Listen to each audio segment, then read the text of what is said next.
For almost 150 years, the Saratoga name has been synonymous with the finest quality, sustainably sourced spring water available anywhere. Saratoga carries on the rich tradition of its forefathers by crafting each stunning blue glass bottle with the same attention to detail and care that has been its hallmark for generations. Visit SaratogaSpringWater.com today or ask for us by name at your local market or restaurant. Saratoga Spring Water. Make every day exquisite.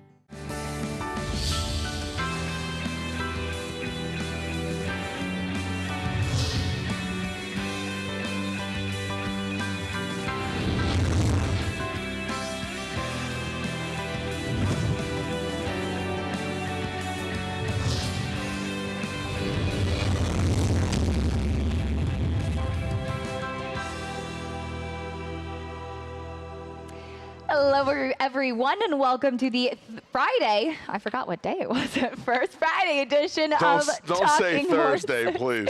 Thursday Not was not a good day. Acacia Courtney and Anthony Stabile. We're going to try to pick more winners on Friday than we did on Thursday.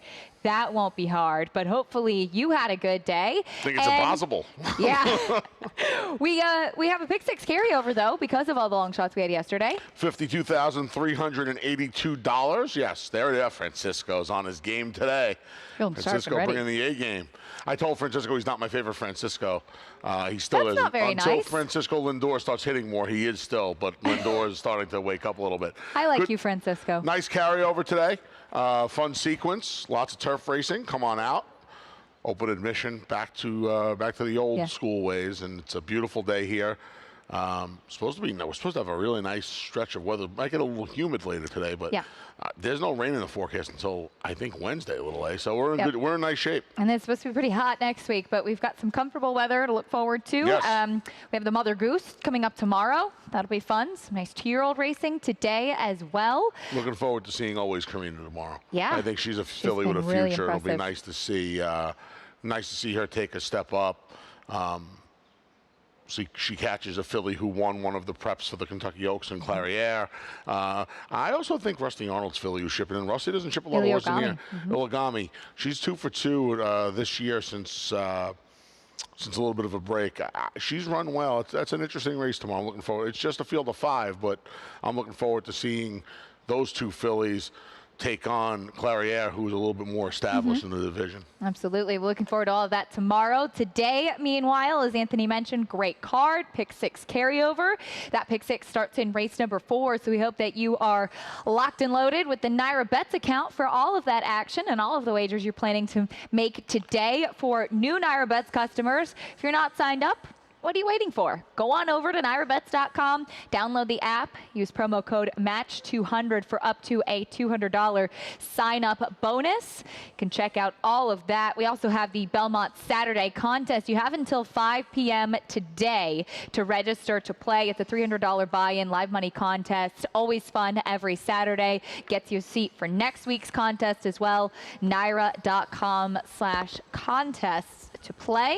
And today on Fox Sports 2, 12:30 to 6 for America's Day at the races. We've got you covered in the final week of Churchill Downs, along with all of that Belmont action. Again, pick 6 carryover, 52,000 plus coming up a little bit later. And when America's Day at the races wraps, you could tune into Sirius 219, XM 201, or stream it live at horseracingradio.net. Bobby Newman and I bring you the Weekend Stakes preview presented by Naira Bets. We have 11 stakes, including both of the races tomorrow here in New York, the Mother Goose and the Wild Applause. What a mare she was. And all 7 from Churchill Downs, as well as the Ohio Derby at Thistle and the Trillium from Woodbine. Covering it all. Yes. Yeah. We're even going north of the border. I like that. They don't let me. They never took me to Woodbine on HRN because I don't think they're afraid that I'm going to be allowed back into the country. I think getting out would be fine. Getting back in might be an issue. That's what Michelle and Mike think, I believe. I was going to ask why, but it may be better to not Probably go better there off, today. yeah. But I think that has to be their thinking, though. Maybe one day we'll let Anthony go north of the border, but happy to see our friends at Woodbine back racing, and be sure to check out that weekend stakes preview. Meanwhile, here at beautiful Belmont Park, we kick things off with the 2-year-old fillies. Always fun to start things with the 2-year-olds looking ahead to the future, so to speak. 5.5 furlongs on the main track for the 2-year-old fillies in this maiden special weight in race number 1 here. A lot of nicely bred first-time starters in this spot. How about, yeah, and you know what the funny thing is? The first thing you notice here is that the fact that the number 1 Action Potential has run 5 times already. Yep. It's June 25th. Anyway, yeah, a lot of nicely bred firsts, like you said, Acacia. Popular Vote. I heard Popular Vote could run a little bit. That work tab, not surprising. A bullet gate work up at Saratoga on the training track. Nice works up at the spot for Hall of Famer Bill Mott, daughter of Constitution. Main man Junior Alvarado going to ride. And then, of course, the 5 Interstate Daydream. Heard this one can run a lot. And again, that work tab kind of confirms the rumors from the Bluegrass State. So it's worked at Keeneland and Churchill Downs for trainer Brad Cox. Joel Rosario rides this daughter of Classic Empires. We see the Classic Empires at the racetrack now. I landed there. I felt like the steam and the work tab were a little bit stronger on Interstate Daydream, and I went to the likely chalk. She's 7-5 right now, in a pretty wide open board right now. She went 10-1 at the OBS April 2-year-old sale. She's out of a mare who's the sister to Uncaptured. Speaking of north of the border, the Canadian Horse of the Year and champion 2-year-old, and now has been a very strong sire in Florida. You've got Popular Vote, who's half to Grade 1 winner Hog Creek Hustle. Majestic Dunhill also in the family, and then you've got Arrogant Lady, who's the first starter for Arrogate now as a sire. Yes, I was curious as to whether this was the first one or not. Of course, Arrogate's career at stud cut way too short. Yeah, we'll see. I almost feel like the works on the Clement firster lead me to believe this filly may benefit from one and may be gearing up for a maiden breaking win up at Saratoga. We'll see. I feel like, namely Interstate Daydream, the work tab a little more concentrated to get her out of the maiden ranks first time out. But listen, just because they're fast in the morning doesn't mean they have to win in the afternoon. Some fast workouts there. You've got Misinterpret, who debuted at Monmouth for Todd, faced the very impressive Butch Reed runner Mainstay. And then Action Potential. We have a replay for this filly's last race. The thing about it, as you mentioned, on both surfaces, on wet tracks, she's run well every time. This was a 50 by her speed figure and beaten by half a length at Churchill last time out. Looks like she makes some tough firsters today, though. Yeah, I made some tough firsters. She's run a bunch of times. She has some speed. She draws inside. Eric Cancel's going to have to be aggressive. He's ridden her twice. Sounds so weird to say that about a horse that's run 5 times, June 25th. But yeah, Jim Chapman's won a couple of races here, and he's won some races in Indiana Grant with some 2-year-olds as well. He's the kind of guy that he'll base himself somewhere and just ship. Have race will travel. And we'll see. I didn't really prefer anything that had run. I agree. But we'll see. Thought the firsters could potentially be the ones you want to look at in that spot. Linda Rice also has a first-time starter, Shanghai Essence by Shanghai Bobby. Race number 2 is a New York bred maiden claiming race for $25,000. A mile on the main here for 3-year-olds and upward. Big scratch of the 2, multiple expansion, whether you liked him here or not. And I thought I was being very creative with Ticket to Antigua until I looked on the website this morning and saw that you had landed there as well. So here's the problem with picking a horse like this. And I feel like with Andy gone this week, I almost have to abuse myself a little bit for a horse like this. Source is 12-1 on the morning line. Everybody sees what you and I see. He is not facing the toughest bunch of maidens he's ever going to face. He's going out for a barn who has had some success with a limited number of starters, and you see the kitchen sink. Drop, rider change, gelding, Lasix, blinkers. And it's not even that long of a layoff, right? This horse has been gone less than 3 months. So it's not like you have the question of, well, this horse has been gone 8, 9 months. I don't love the fact that the horse has gone almost 3 months, but it's a whole lot better than 6, 7, or 8 months. Horse was 77-1 first time out. This horse is 12-1 on the morning line. Morning line's going to get knocked down considerably with multiple expansion coming out as the 5-2 favorite. Supposed to get 8-1 on this horse. I doubt we'll get 6-1 on this horse today. Again, a lot of people see what you and I see. This is not the toughest bunch of horses Ticket to Antigua is ever going to face. So I think if he shows up with any kind of an improved effort, he's got to be considered a major player in here. Out of a multiple stakes winning mare who was good going long on the dirt by Golden Ticket, and picks up Jose Lascano, which I thought was pretty key as well. I forgot the stretch out portion of the kitchen sink, and what everything you just said, namely Jose Lascano, I would imagine Go Cash Go, the number 7, goes to the lead. But I would hope Ticket to Antigua has some more speed than he did first time out. Agreed. That was my thought process as well. Speaking of Go Cash Go, he will rematch with Second Fortune. Second Fortune also by Golden Ticket. These two come out of that race on May 15th, going a mile as well. They finished 2nd and 3rd in that spot. Go Cash Go, the one that does have the ability to be more forwardly placed, but certainly one of the better races that we have seen recently from Second Fortune. Yeah, I'm not going to take horses like Go Cash Go or losing ground at the end of their mile races where you have a horse like Second Fortune who's done it once on the dirt, twice on the dirt actually, one time on a wet track that I'm not going to hold against him because his other wet track start was not very good. And then last time out where, yes, they flew up front. Somebody almost had to come running. It was him. He ran, it was an improved race. I would think the mile helped him last time out. He's not going to get the same setup, but he does have a horse in Go Cash Go who kind of has proven to me he doesn't want to go the mile. We'll see if Ticket to Antigua is a little closer. Some of these other horses stretching out figure to be closer as well. If I was taking one out of that race, I would much prefer Second Fortune to Go Cash Go. I agree. I thought the 6 Hump Day, he's got some questions. It's certainly his better races, and being by exaggerator, it's not too surprising that his better races were on tracks with moisture in it. The question is, was it a dry track? Was it just too bad to be true last time out as a favorite in that same race with Second Fortune and Go Cash Go? It was fast. He had the opportunity to close, and he just didn't. I'm giving him one more shot in here, but I'm a little hesitant. Here's the other one I think would be a little more forward than he was last time. It wasn't a terrible amount of trouble at the start, but he kind of got jostled around a bit. He lost enough position early on in a race. And, you know, you could look at it and say, well, maybe it was for the best because they sizzled. And when I say they, it was the winner. Winner cut all the fractions last time. They went quick up front. Maybe you can say, well, it was the best thing that happened to him. Well, you know what? He probably wasn't going to be fast enough to keep up with the winner that day, but did lose some position early, and maybe today with a horse like Go Cash Go in a race, Luis Saez a little bit more of an aggressive rider. He gets this horse into the game a little bit more. I thought he could run okay in here.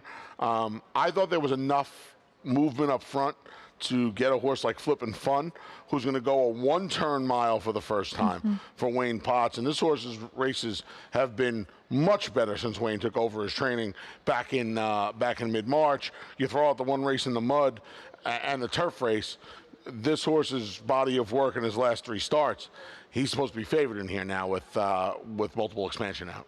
Stretching out in distance for Wayne Potts. We'll see who gets the money in that New York bred maiden claiming as we turn the page to a nice allowance race for the fillies on the main track here, going a mile and a 16th. And we are going to see Always Karina running tomorrow in the Mother Goose. A horse that ran behind her is Jordan's Leo, one of 2 in here for Todd Pletcher. She finished 3rd that day, and both you and I trying to beat her in this spot. I don't think you can toss anyone in this race. Agreed. Subsidiary off of that one big fig 2 starts back would be very tough. But the way Flat Awesome Jenny ran yesterday, first time off the claim for the notice, if they were saddling me now, I'd be 4-1 to hit the board in a superfecta. So I'm not going to sit up here and knock anybody in here. And Union Gables, I know they were slow, but she won her debut on dirt, and then she ran into the Alcibiades winner, Simply Ravishing, in her second start, and the P.G. Johnson. Simply Ravishing and Con Lima have won like 10 races combined since then. I know it was a long time ago and it was slow races, but it's hard to put the knocks on anybody in here, I think. You and I just kind of flip-flopped. This is going back to the Go Cash Go point last race. I don't know if Good Credence wants to go this far. I do believe there's a chance she's the best horse in this race. I don't know if the mile on the 16th is what she's going to do. I think she's probably a little bit more of a sprinter. But she should work out a nice trip in here off of some of the speed. I would imagine Subsidiary is going to go. I would imagine Union Gables, who showed some speed last time in a turf sprint, might be a little forward in here. And Jordan's Leo. Jordan's Leo raced last time, and 2 starts back. She wasn't too far from pretty solid paces. She stayed right on Always Karina last time. I would imagine there's some movement here. And she chased a filly that's going to be 4 to 5 in the Mother Goose tomorrow. Yep. I hope Malibu Curl needed the last race off of the break from December. That was a lengthy enough break. She chased a pretty good, solid pace, along with Always Karina. Jose Ortiz climbs back aboard. He broke her maiden back in Saratoga last summer. And I think that's the thing you need to, if you like this filly today, I think that's the point you're leaning on. She ran so much better on her second start. Now, that could just have been a natural improvement for a 2-year-old having the experience. But if she follows that form cycle and, chased a hot pace last time out, I don't think this pace is going to be as fast today. Be a little bit more contentious, but I would imagine Jose just keeps her not too far from it. Hope she needed the race. I think she'll handle the stretch out, contrary to last time. She's run well going the 1 1/8 in Demoiselle over at the Big A behind Malathot, who's undefeated. I thought she made a lot of sense today. No, I agree. I think Malibu Curl off the layoff. To me last time, I just wish that she had been looking a little stronger, that she was carrying a little bit more condition. So I think I'm kind of hoping after having that race, she's going to be strengthened up today. Not so much getting more fit, but looking stronger. She just seemed like she wasn't really stacking up to the likes of Always Karina. And that could be unfair to compare her to a filly like that. And this could just be a better spot. But I agree, maybe having some more distance. And sometimes it's not getting more tucked up with a race. It's getting that muscle definition, getting that strength back after having a start. A race is going to be worth so much more than the workouts, especially with one that maybe takes a little time to come. To me, she ran a stereotypical needed the race. She was 3 wide the whole time. She's the kind of horse I'm going to be betting back more often than not. And I think she has some substance to her. I think she's going to be A-okay. Obviously, not talking about the tops of the division. Yeah, I mean, this is a loaded division, the 3-year-old fillies. But, yeah, I mean, I think she's going to be okay. And like I said, I don't really know. Good Credence is the most accomplished horse in this race so far. Does Good Credence really want to go this far? I don't know if she wants to go to mile. Do I think she needs another 1/16 of a mile? I don't know. And she's going to be the chalk. She's very logical and a horse that you got to use when you multi-race wagers, but I don't know if I want to take her at 8 to 5 in the win pool, let's say. I landed on her. I questioned the 1 1/16 for sure. I thought it was interesting that she did scratch out of the Dancing Renee, which is 6 furlongs, and she would have had to face a wire-to-wire winner that day for Linda Rice, but they opt to run here instead. She ran in the Critical Eye going a mile. I thought she was going to get a good trip in here. I just think that she might be best. I don't trust Jordan's Leo. I think she wants a little bit shorter. I don't think she wanted any further. I don't disagree with that. So that's the question for me. I don't like Union Gables stretching out. I always thought that she was a better sprinter as well. But you never know who can step up, who gets the right trip in a race like this when you have a lot that I think have a lot to prove in this race. And if they do hit, So Darn Hot is very interesting. Coming back in a week, 8 days for George Weaver. Last time he ran this horse on the turf, she came back and ran the best dirt race of her life. She's been running, she caught a sloppy track off a 3-month break. They ran on a Black-Eyed Susan.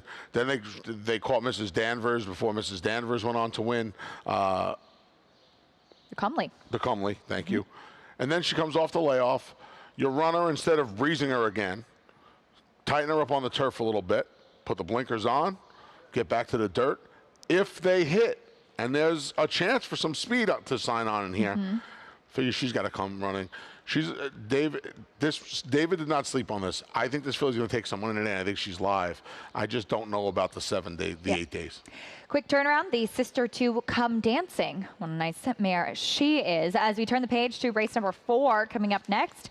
7 furlongs on the turf here. 40,000 non-winners of 2 in life. Let's start to the outside with Time to Testify because we have the replay here. Ran a big race last time when cutting back to a sprint distance, and Time to Testify out of the gate, the number 5. breaks in a bit, jostled, gets kind of checked back, leaning on some other horses, but came running there and finishing a good third in between horses. Yeah, if he breaks last time, who knows what would have happened. Source lost some position and then got into contention.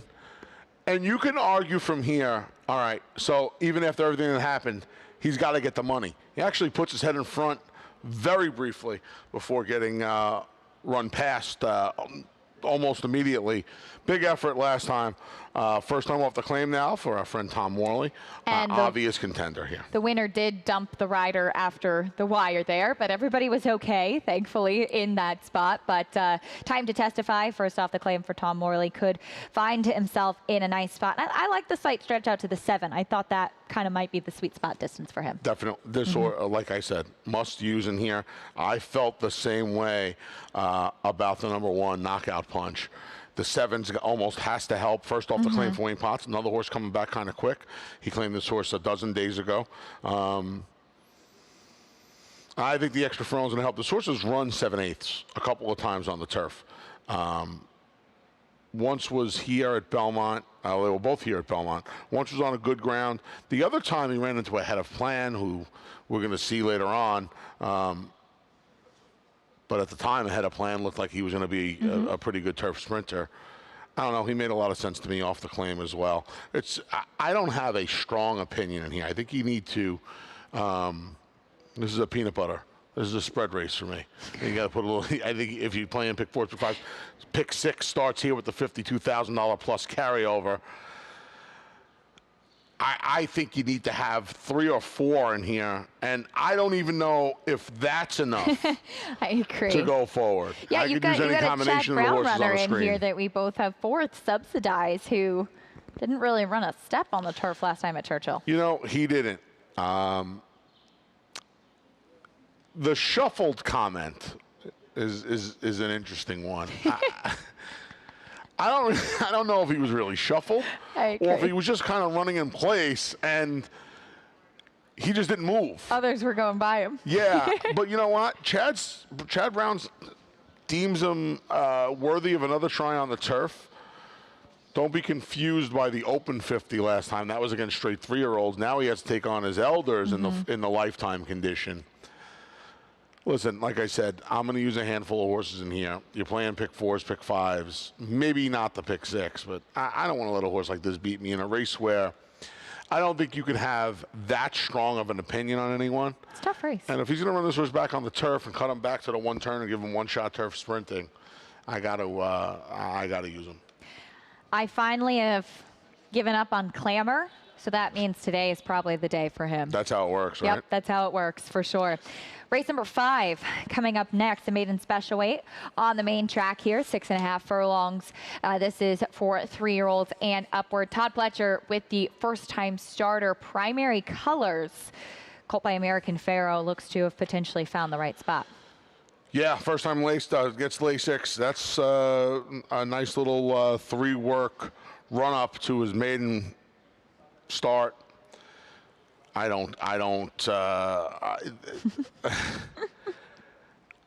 can't go back to Repo Rocks. Yeah. I can't go back to Lemon Drop Road. Now, Lemon Drop Road, at the very least, Jimmy Jerkins put a pair of blinkers on King James yesterday, and it kind of woke him up a little bit, and he got the money. I think he did the same thing with Royal Realm when Royal Realm got the money. So this is a move that recently has worked for the barn. My big issue with this horse is it certainly seems like, and this was getting blinkers put back on, that race on a wet track last time was light years better than anything he had run. His other wet track race was with the blinkers, and he didn't run 2 steps. He's a very confusing horse for me. He can obviously win the race,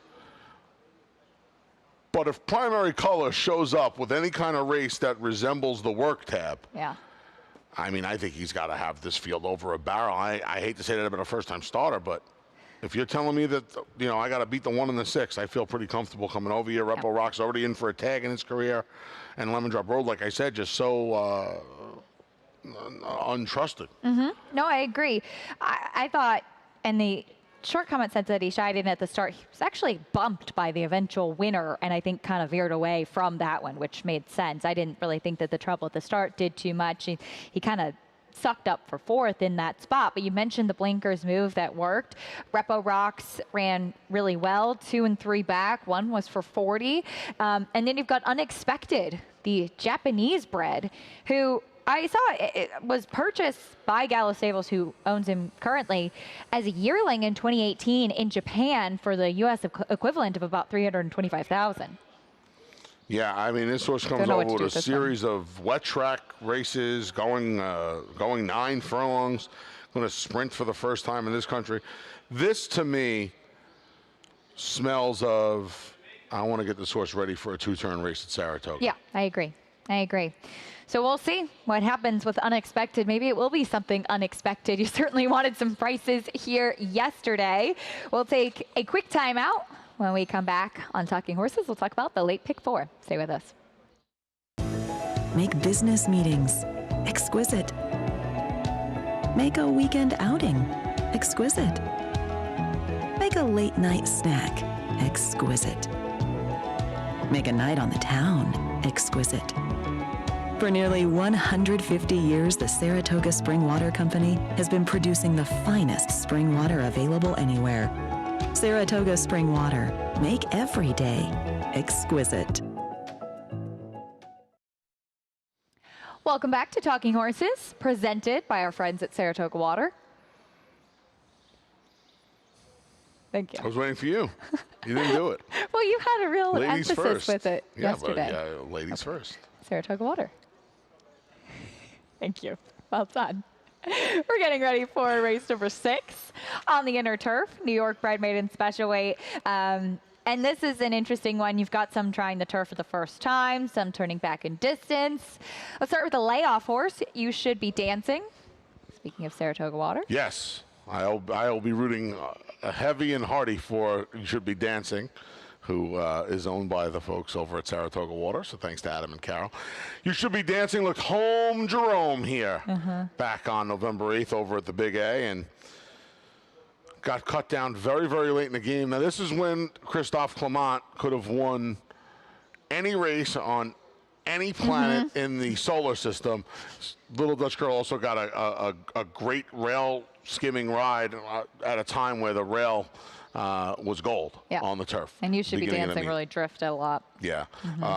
They came back and they ran her in the Stallion Series race on the dirt. I think they pretty much knew her future was on the turf. But when they hang up that kind of money, and she had run okay enough on the dirt where you take a shot before you put her away for the year for $250,000.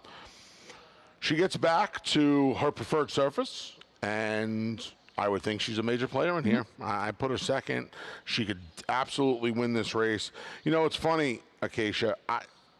Empress of War on the outside's the only horse that's really gone to the lead in her career. No Pain has showed some speed, and he got some firsters in here.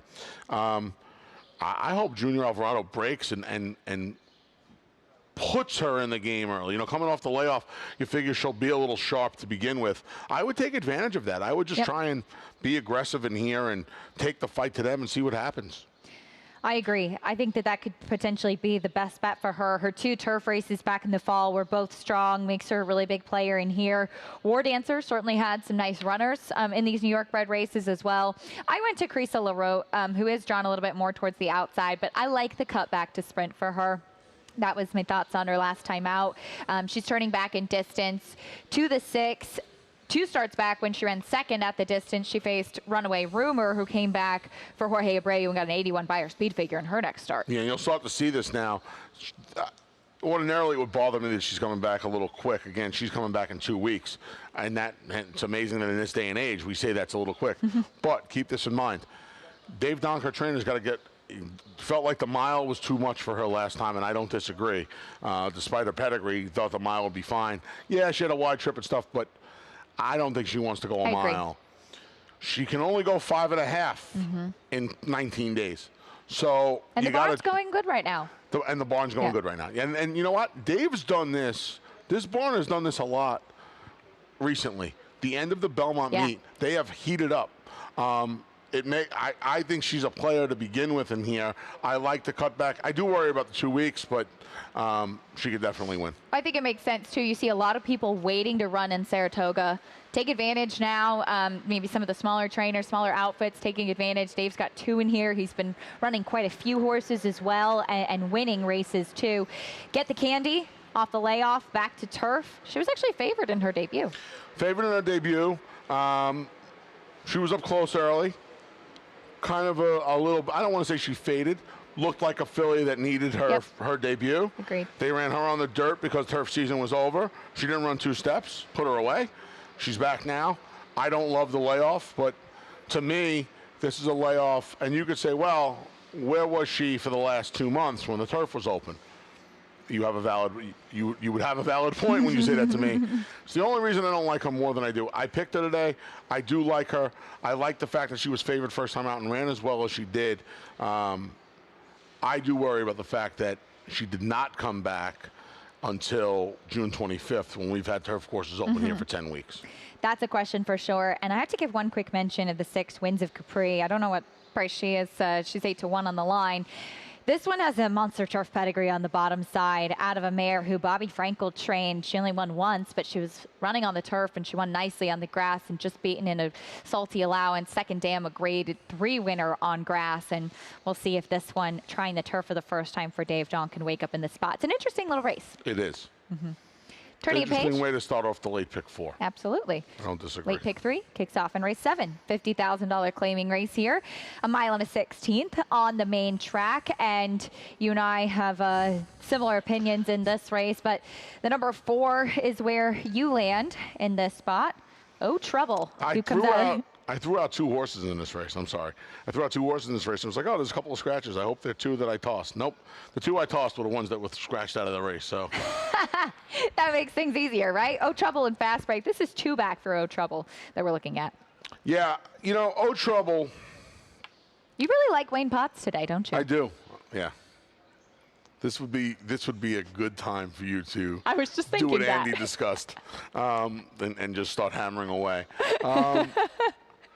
You know, I don't love the fact that this horse doesn't seem to win his close battles. He broke his main when he won 3 back, he did.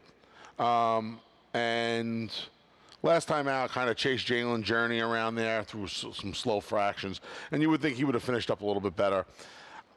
I like the fact that Wayne's stretching this horse out today. Because his mile race where he looked like he hung on the money a little bit, I think stretching out to this mile and a 16th now, you know, he's supposed to get a good setup. You have a horse like Shotsky, you have a horse like there's a Storm Brewing in here. They're supposed to go put a little bit of pace on. And he's going to have a couple of targets. You're going to lose a lot of value with the rider change to a Rider Tees Jr. Louis Saez is one of the top riders. And, of course, he didn't do really anything wrong last time.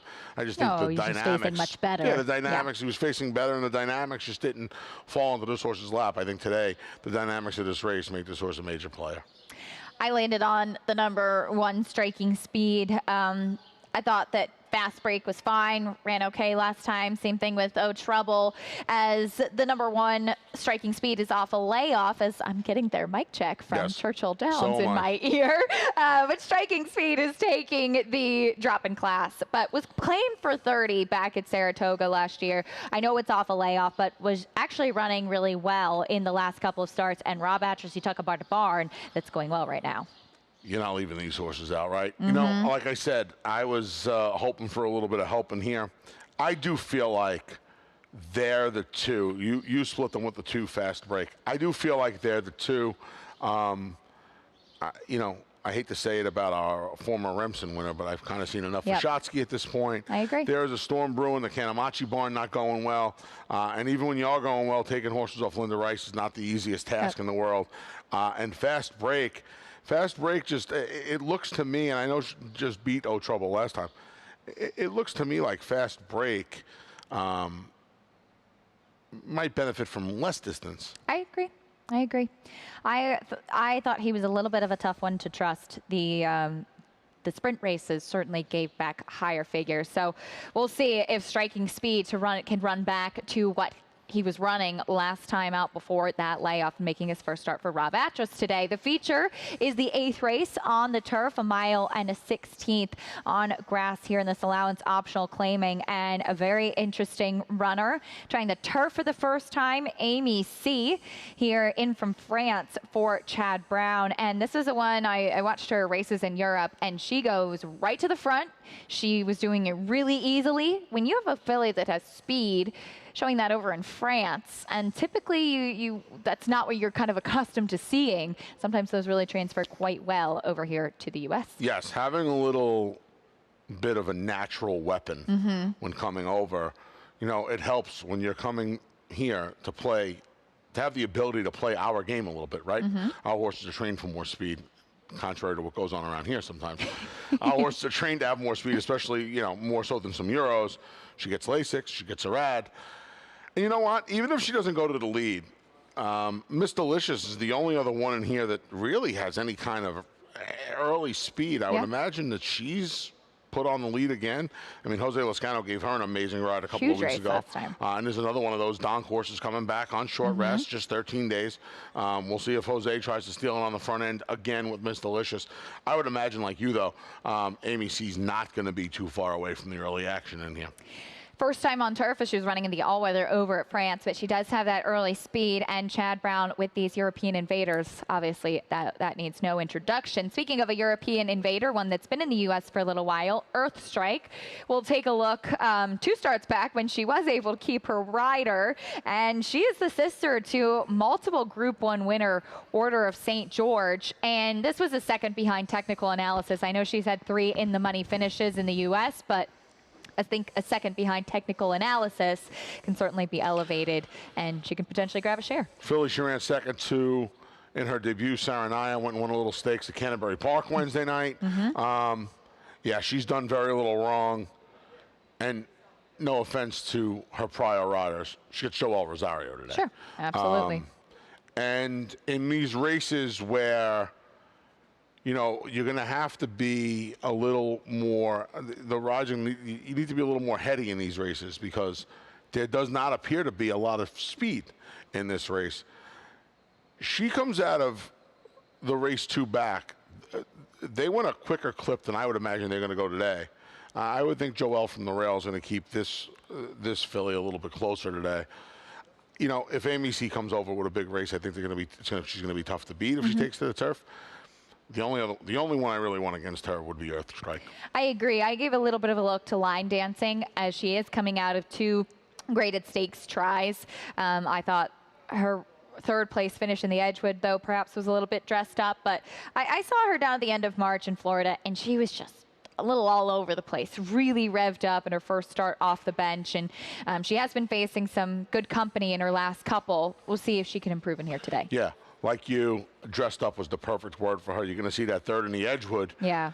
That was the race where Aunt Pearl bled. Giftless kind of took over.